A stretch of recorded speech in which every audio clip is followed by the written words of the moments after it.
Hi guys, it's Richardlizhu. Welcome back to another video. This video is a review of the best keyboard I've ever used, the Kinesis Advantage2. Let's get started.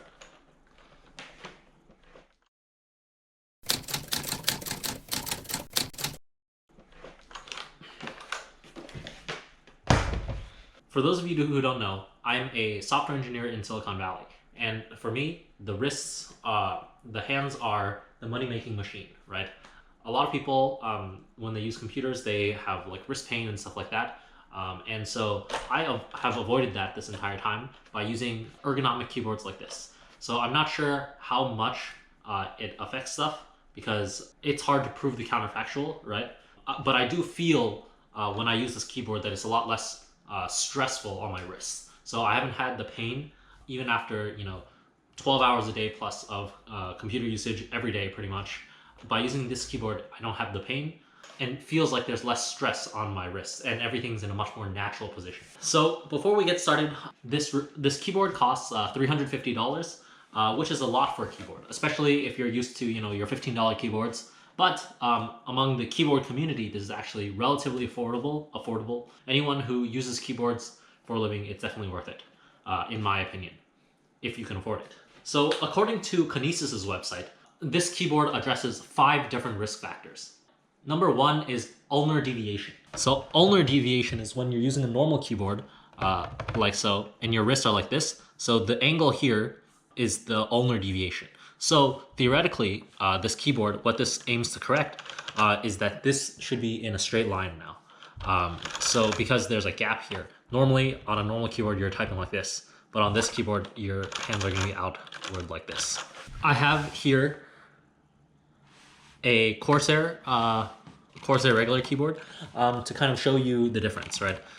So here I will be typing like this, is probably like a natural typing position. But then with this keyboard, I will be typing like this. So that's the first claim that it claims to address, ulnar deviation. The next is called forearm pronation, is what they say on their website. And so what that is as you can see, there's a bend to this keyboard. It's not straight, right? So what this results in is actually, so normally your hands are going to be like this on a keyboard, but on this keyboard, it tilts a little bit, like I'm exaggerating, but like it's going to be like this. Your hands are going to be like not perfectly flat, but going to be like this. That actually I think is pretty helpful as well. So they claim that it helps with the forearm pronation. That's what it's called. The next thing that they claim to address is called wrist extension. So what this is normally, so if you imagine the tabletops like this, so wrist extension is actually going to be like this. So when you're going to be typing like this, when your wrist is going to be like that. So this claims to address that by doing this. And if you look at a standard keyboard with like a wrist rest, it is indeed, there is going to be some kind of wrist extension here. As you can see, the wrist extension, which is true. And then normally people prop up their keyboards as well, so it's even more extension. So definitely, so like normally when you're using the keyboard, you're actually not even supposed to use the wrist rest. But here, it has the integrated wrist rest, and so normally people rest their wrists on it. But like normally on a keyboard, you're actually supposed to type like this. People don't really do this. That's what the Kinesis claims to address. The next way the Kinesis claims to help is mouse overreach. So as you can see, there's not much distance that my hand has to travel, so my mouse would be here, right? So here's my Logitech MX Master 2S that I normally would use, and so it's very close to where it is. So this way, my body can be centralized here in the middle of the keyboard, and then my arm doesn't have to move too much to use the mouse. Whereas normally, if the space is even bigger, then your body is going to be in a more unnatural position. So if I move this, if I scale it over a little bit, my body is going to be centered right here, right? But the mouse is going to be all over here. And let me show you what it looks like with a regular Corsair keyboard. So normally my hands are going to be here, centralized right here. And then the equivalent would be on the Kinesis, right? So the edge of the keyboard is right here. And so the mouse would be right here for the Kinesis. right? But on the Corsair, on a regular keyboard, it's going to be here, which is exacerbated because of the numpad, right? I like the numpad. I know that it's trendy to not have it, but like even without a numpad, if you're a 10 keyless, you're still going to be right here rather than right here for the Kinesis. And then the last claim that they claim is high key force and fingertip impact. I'm not exactly sure about this one. Basically, they're saying that normally you type and then you bottom out, and this helps prevent that. And so the way that I can see that it's helping to prevent that, as you can see, it has a curved design on the keyboard. Looking at the edge, it's a curved. So like, so there's actually like a well for your fingers to land in. And I think that is actually one of the most crucial points of the design of this keyboard. This makes it really natural to use because the normal way your fingers are, if you're reaching forward and back like this, your fingertips make a semicircle. If you trace the tips of my fingers, this is going to be making an arc, right? So they have incorporated that into the keyboard, so it's not flat, but rather it's an arc. And this comes into another point that they don't even address on their website, but which is really ergonomic, is the ortholinear keyboard format. So as you can see, the keyboard has each of the keys in rows, in columns, which are like stacked one on top of the other, right? So this is actually really nice in that when I'm reaching, I just reach forward, up and down to find the next key. Versus a regular keyboard, a standard QWERTY format. As you can see, each of the columns is more diagonal, right? So when I'm on the home key and I reach straight up, I'm kind of in the middle between U and I, right?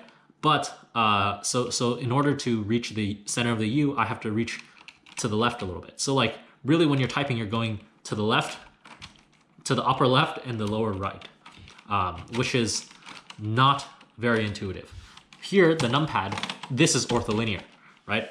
So that's another improvement on this keyboard. I believe this keyboard can be equipped with multiple switches, but I've equipped it with the Cherry MX Brown switches. And as you can see, this is well worn and well used. I've used it for 5 years pretty much whenever I'm at work. There used to be a wrist pad on this side as well, but I fidgeted with it and peeled it off. As you can see, the blue keys here are PBT. I believe it's PBT keycaps for the blue keys, and it's ABS keycaps for the rest of them. So there is shine on the other ones, which I don't like, but I think it's well worth. So I mentioned the well of the keyboard before, which is why I believe this is the best keyboard that I've ever used. So there are other keyboards like here. I have the Ergodox Moonlander, in which I did a comparison video of this keyboard versus the Ergodox EZ, but there are multiple other keyboards out there that are ortholinear.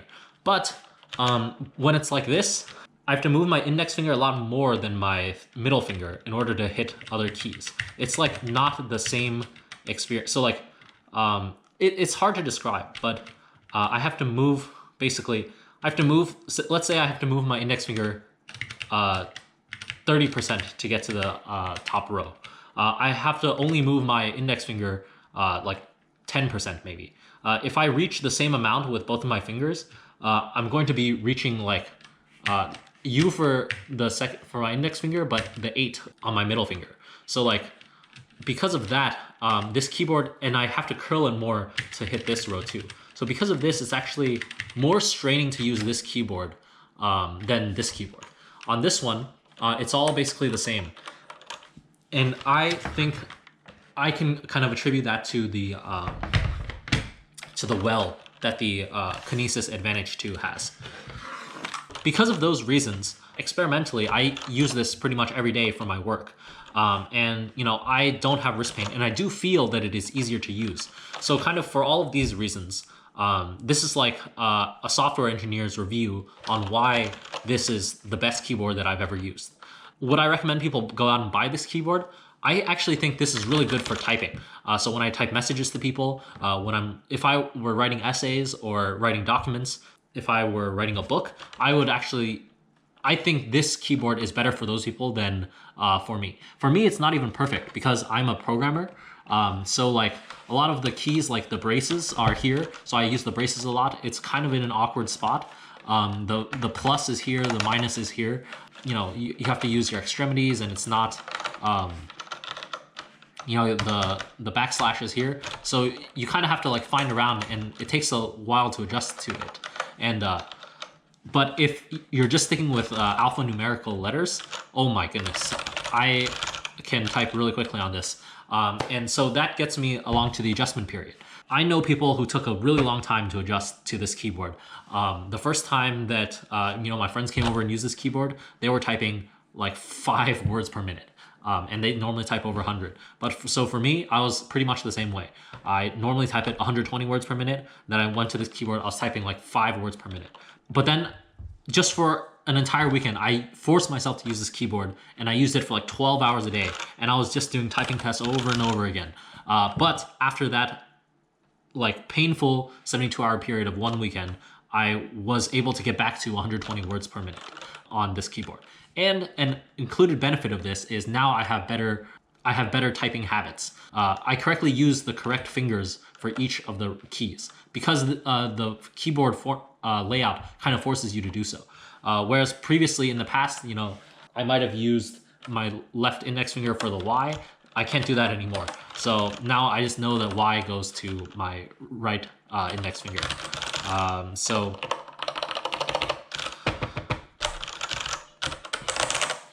yeah, other than that, I don't have problems switching from this keyboard to other keyboards. I can, at the same time, maintain 120 words per minute on both keyboards.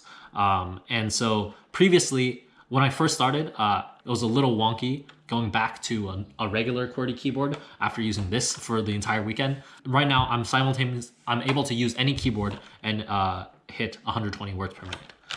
I know they have a new keyboard that's kind of like if this keyboard and this keyboard had a baby together, called the Kinesis Advantage2. And I've actually purchased that, and that's in the review phase right now. So if you guys are interested in seeing that review, subscribe to my channel. That video will be coming out soon.